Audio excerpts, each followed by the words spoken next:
Hello बच्चों, आज जो अपने टॉपिक लेके आए हैं वो 9.2 का पांचवा क्वेश्चन लेके आए हैं, त्रिकोणमितीय के अनुप्रयोग। इससे पहले पीछे वाली जो वीडियो है उसमें 4 क्वेश्चन अपने कंप्लीट कर चुके हैं।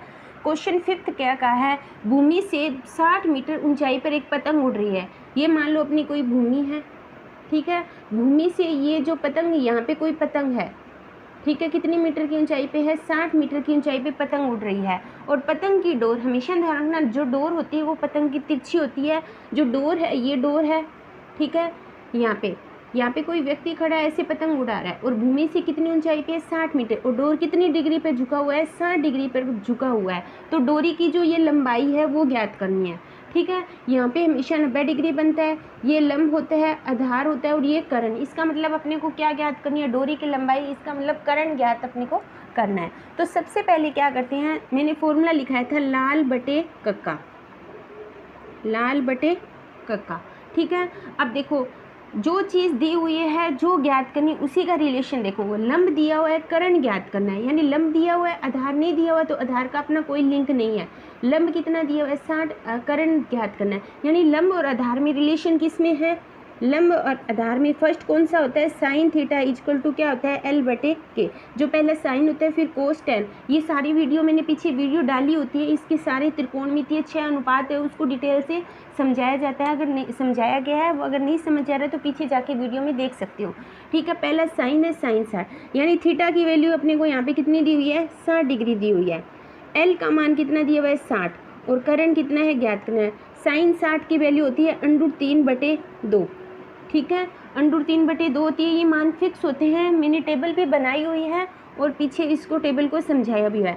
60/k, ठीक है। k की वैल्यू ज्ञात करनी है तो कितना हो जाएगा? 120/√3, ठीक है बच्चों। ये ऊपर चल जाएगा। अब देखो, हमेशा मैंने कहा था कि जो नीचे अंडरूट में संख्या नहीं, 120/√3 हरों का करते हैं परिमीकरण, ऊपर नीचे √3 को √3 से गुना, तो कितना हो जाएगा? 120/3/3। ये इससे कट गया तो कितना हो गया? 40/3। यानी डोरी की जो लंबाई है, डोरी की लंबाई कितनी है? 40/3 है। ये अपना क्या हो गया? इसका आंसर हो गया, ठीक है बच्चों। ये है 5th क्वेश्चन। फिर अपने आगे करते हैं 6th क्वेश्चन। हेलो बच्चों, अब अपने लेके आए हैं 6th क्वेश्चन। 6th क्वेश्चन में कहा है 1.5 मीटर लंबा लड़का इतने मीटर ऊंचे भवन की कुछ दूरी पर खड़ा है। मान लो ये अपना कोई भवन है जिसकी दूरी कितनी है? 30 मीटर है, ठीक है। यहाँ से कुछ दूरी पे यहाँ पे एक लड़का खड़ा है जिसकी लंबाई कितनी है? 1.5 मीटर है, ठीक है बच्चों। यानी ये भवन है जिसकी ऊंचाई कितनी है? 30 मीटर है। यहाँ से कुछ दूरी पे एक लड़का खड़ा है, ये क्या है? लड़का है। और ये क्या है? अपना भवन है, ठीक है। अब इसने कहा है कि यहाँ से भवन है ये, ठीक है। अब वह यहाँ से, मान लो अगर मैं इसकी ज्ञात करूँ, ये हो गया देखो, ठीक है। अगर ये 1.5 है तो ये पीछे कितनी बची है अपनी? 28.5, क्योंकि ये पूरी 30 है। 30 में से 1 पॉइंट, क्योंकि जब वो कोण बना रहा है ना तो वो अपनी आंख से बनाएगा, यहाँ से कोण नहीं बनता हमेशा, ठीक है। आंख की तरफ, भवन की तरफ देख रहे हैं तो यहाँ पे, ठीक है। यानी ये 1.5 है, ये 30 है, तो ये पीछे ये कितना बच गया? इतनी दूरी 28.5। अब इसने कहा है कि वह भवन की ओर चल के गया, यहाँ पे था वो, इधर यहाँ से चल के इतनी दूरी पे चला, ठीक है। और वो 3 यहाँ पे कोण उसने कितना बनाया? 30 डिग्री बनाया। जब वह कुछ दूरी पे चल के गया तो वो कोण कितना हो गया अपना? 60 डिग्री हो गया, ठीक है। तो वह भवन से कितनी दूरी पर चल के गया, वो दूरी ज्ञात करनी है। हमने अपने को x की वैल्यू फाइंड करनी है। कैसे करोगे? अब देखो, इसको मैं, ये पूरी दूरी मैंने क्या मान ली, ठीक है। मान लो ये दूरी मैंने y मान ली और ये पूरी कितनी होगी? x + y होगी। अपने को यहाँ पे x की वैल्यू ज्ञात करनी है। ये यहाँ से वो कितनी दूरी पे चल के गया वो पूछा है, ठीक है। ये y मान ली तो पूरी। सबसे पहले हमेशा ध्यान रखना, जो भी कोण बनता है वो 90 डिग्री के एंगल में बनेगा, ठीक है। सबसे पहले अब देखो, ये कितना है? ये 60 डिग्री है ना। तो इसके लिए ज्ञात करती हूँ लाल बटे कक्का, ठीक है। लंब दिया हुआ है, इसमें आधार, कर्ण की अपने इसमें कोई रोल नहीं है क्योंकि अपने को आधार ज्ञात करना है। तो पहले ये आधार ज्ञात कर लेते हैं। सबसे पहले जब 10 में 60 लेती हूँ तो L और A ये लंब है और ये क्या है? आधार है। लंब आधार में रिलेशन किस में होता है? 10 में। तो यानी 10 सबसे पहले मैं क्या लूँगी? 60 डिग्री, क्या लूँगी, टेन अपने लेंगे 60 डिग्री, ठीक है। टेन 60 लेंगे तो क्या हो जाएगा, एल बटे ए। टेन 60 के लिए टेन 60 की वैल्यू कितनी होती है, टेन 60 की जो वैल्यू होती है वो होती है √3 होती है। एल की वैल्यू कितनी है अपनी 28.5। हमेशा देखना कौन यहाँ से बन रहा है तो वैल्यू यहाँ से ही काउंट होगी, ठीक है। और ए की वैल्यू y है तो तिरछा गुना करेंगे y = 28.5 बटे √3। हरों का परमीकरण करेंगे 28 ठीक है, तो ये कितना हो जाएगा 28.5 √3 बटे 3। ये कट रहा है तो y की वैल्यू कितनी होगी, ये जाएगा 9 × 27, ठीक है, एक बचा 5 × 15 √3 मीटर, ठीक है। ये आ गई अपनी y की वैल्यू, ठीक है बच्चों। अब अपने लेते हैं 30 डिग्री से, ठीक है। 30 के लिए सेम, हमेशा ये यहाँ से लेके यहाँ तक का तो 30 यहाँ से लेके यहाँ तक काउंट होगा। तो मैं लेती हूँ 10 30 डिग्री = L बटे ए। 10 30 का मान होता है 1 बटे √3। L का मान वही है 28.5 बटे ए की वैल्यू की है, यहाँ से लेके यहाँ तक ए की वैल्यू है x + y। तिरछा गुना करेंगे तो क्या हो जाएगा, x + y = 28.5 √3, ठीक है। y की मान यहाँ से पुट कर देंगे, x + 9.5 √3 बराबर 28.5 √3, ठीक है।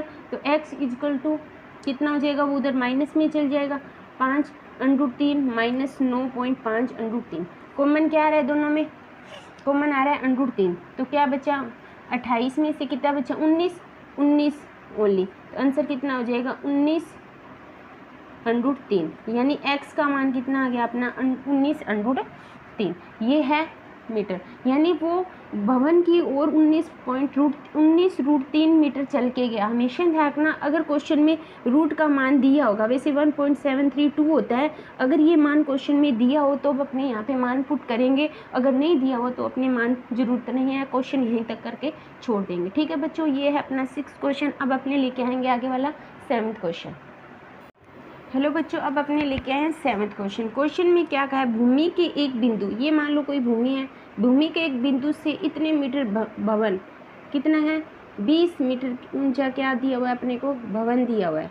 भवन के शिखर, ये भवन का शिखर है, फिर क्या लगी है, एक संचार मीनार लगी हुई है। क्या लगी है, ये है अपने क्या है, मीनार है, ठीक है। मीनार के तल, मीनार का तल ये है, ये मान लो भूमि है, मीनार का तल ये है और मीनार का शिखर, तल से उन्नयन कोण कितना है 45 डिग्री, ठीक है। और मीनार के शिखर से उन्नयन कोण कितना है 60 डिग्री, मतलब ये पूरा होगा, ठीक है। तो मीनार की ऊंचाई अपने को ओनली ये ऊंचाई ज्ञात करनी है।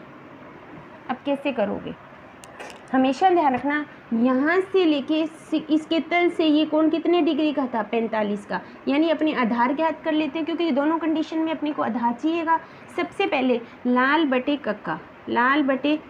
कक्का, लंब और आधार रिलेशन किसने है 10 में, तो 10 45 = L बटे ए। 10 45 क्यों लिया, क्योंकि मैंने ये छोटे वाला कोण लिया है, ये इसकी ऊंचाई दी थी, आधार ज्ञात करना है। 10 का मान कितना है 45 की वैल्यू कितनी होती है 1 होती है, टेबल में देख लेना। L का मान कितना है 20, A = A, तो A का मान कितना हो जाएगा 20 मीटर, यानी आधार कितना आ गया अपना, आ गया 20 मीटर आ गया, ठीक है। यानी लंब और आधार दोनों सेम है, अपने को ज्ञात करना है संचार की, ये संचार मीनार है उसका ऊंचाई ज्ञात करनी है। अब देखो फिर लेते हैं 10 60 के लिए पूरा मान होगा, ये इतना मान नहीं होगा, क्योंकि हमेशा ध्यान रखना जो भी 60 बनते हैं इस त्रिकोणमितीय में वो 90 के प्लस बनते हैं, यानी यहाँ पे कोण हमेशा 90 होगा और ये मान पूरा लेते हैं। तो इसके लिए 60 के लिए पूरा मान है, तो इसके लिए क्या करते हैं 10 60 = L बटे ए। 10 60 की वैल्यू कितनी होती है √3, 10 60 की वैल्यू कितनी होती है अपनी √3 होती है, ठीक है, √3 10 60 का मान। फिर अपने क्या करेंगे, उसके बाद L का मान कितना है, अब देखो L का मान हो गया ये पूरा है, ये H मानी ये 20, यानी H + 20 होगी, कितनी होगी अपनी H + 20, तो यानी H + 20, क्योंकि ये इतनी नहीं माननी, पूरी होती है यहाँ से यहाँ तक, आधार से लेके जितनी। और A का मान अपने ने ज्ञात कर लिया 20 से गुना करेंगे 20 √3, ठीक है, और ये हो जाएगा H + 20, तो H = 20 √3 - के 20, एच दोनों में कॉमन आ रहा है 20, तो क्या बचा √3 - 1, यानी संचार मीनार यानी मीनार की ऊंचाई कितनी आई है 20 √3 - 1 मीटर।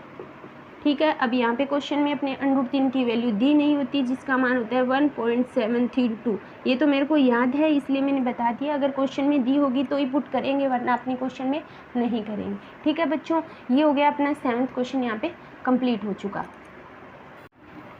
बच्चों आगे वाला 8th क्वेश्चन है। क्वेश्चन में कहा एक पेंस्टल के शिखर पर इतने मिट्टी, अब पेंस्टल ये कोई पेंस्टल है जैसे पीछे वाला क्वेश्चन किया है सेम वही क्वेश्चन है, बस क्वेश्चन के जो है तरीका चेंज कर दिया है, पैटर्न सेम वही है। इसमें का एक पेंस्टल है, ये मान लो अपना क्या है पेंस्टल है, इसके शिखर पर पेंस्टल पर 1.5 मीटर, ये मान लो कोई मूर्ति है जिसकी ऊंचाई कितनी है 1.6 मीटर है।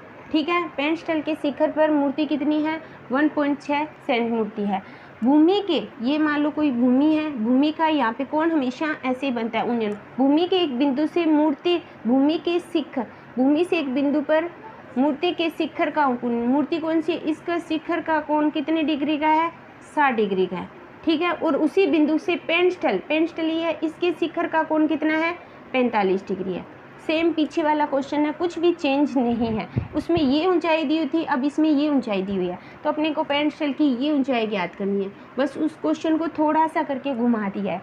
क्वेश्चन में क्या कहा है कि ये पेंस्टल है, इसके ऊपर 1.5 सेंटीमीटर की मूर्ति है, इसके शिखर का कोण यहाँ से 60 डिग्री का है, इसके शिखर का कोण 45 डिग्री है, अपने को पेंस्टल की ऊंचाई ज्ञात करो। तो सबसे पहले मैं क्या करूँगी, अब देखो ये पूरा कितना है 60 डिग्री है और ये कितना है 45 डिग्री है, तो मैं यहाँ पे 10 45 यानी लाल बटे कक्का यानी 10 45 इक्वल टू क्या होता है L/A होता है। ठीक है, अब 10 45 का है, L की वैल्यू मैंने यहाँ पे H मानी है, A की वैल्यू मैंने A मानी है, तो A इधर जाएगा तो H इक्वल टू A, यानी यहाँ पे कोई मान नहीं दिया, अगर यहाँ पे एक मान दिया होता तो अपने आसानी से कर सकते थे, यानी H की वैल्यू A के बराबर है, यानी H और A दोनों के मान इक्वल है। ठीक है, फिर अपने करते हैं 10 60 डिग्री, क्या होता है L/A, 10 60 की वैल्यू होती है √3। ठीक है, √3 होगी। L का मान यहाँ पे देखो कितना है, अब 60 के लिए किया तो यहाँ से लेके 60 यहाँ तक बना, तो ऊंचाई कितनी हो जाएगी पूरी h + 1.6, तो यानी ऊंचाई कितनी है h + 1.6 इक्वल टू A की वैल्यू कितनी है, A की वैल्यू अपने को h दी हुई है। अब यहाँ पे मैंने A की जगह h क्यों लिखा, क्योंकि फर्स्ट समीकरण में h इक्वल टू A यानी A और h दोनों बराबर, तिरछा गुना करेंगे तो √h इक्वल टू h + 1.6। ठीक है, तो √3h, ये h इधर चला जाएगा माइनस में 1.6, दोनों में कॉमन आएगा h, √3 - 1 ये हो जाएगा 1.6, तो h इक्वल टू हो गया 1.6 √3 - 1। ये क्वेश्चन अपने यहाँ तक भी कर सकते हैं, अगर इसको हरों का परमीकरण करके आगे भी इस क्वेश्चन को कंटिन्यू कर सकते हैं, लेकिन अपने यहाँ तक छोड़ देंगे, क्वेश्चन आंसर गलत नहीं होगा। ठीक है बच्चों, ये अपना 8वां क्वेश्चन यहाँ पे कंप्लीट हो चुका है।